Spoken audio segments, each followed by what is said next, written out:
ቆጣቢዎቻችን። ይህ ቪዲዮ የተዘጋጀው የጋራ መኖሪያ ቤት ባለቤት እድለኛ ለመሆን የመመዝገቢያ ቋት ላይ አክቲቭ ቆጣቢ ወይም ተመዝጋቢ መሆኑን ለማረጋገጥ ሲሆን የሚከተሉትን ስቴፕ እንዲከተሉ ስንል እናሳውቃለን። በመጀመሪያ የምታደርጉት ነገር በምትፈልጉት ብራውዘር ላይ ahdab.et ብላችሁ ሰርች ታደርጋላችሁ።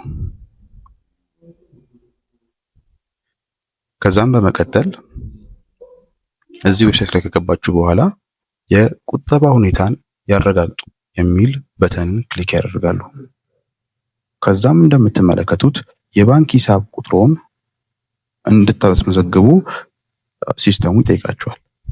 እዚህ ጋር የምትመዘግቡት ቁጥር ከዚህ ስትመዘገቡ ያስመዘገባችሁት የባንክ ሂሳብ ቁጥር መሆኑን ማረጋገጥ አለባችሁ። ያንን ካረጋገጣችሁ በኋላ የባንክ ሂሳብ ቁጥራችሁን እዚህ ጋር ታሰፍራላችሁ። ካሰፈራችሁ በኋላ አስገባ የሚለውን በተን ክሊክ ስታደርጉ የእናንተ የሆነውን እየቆጠባችሁበት ያለውን መኖሪያ ቤት ስታተሱን ትመለከታላችሁ ማለት ነው። ስለተከታተላችሁ እናመሰግናለን።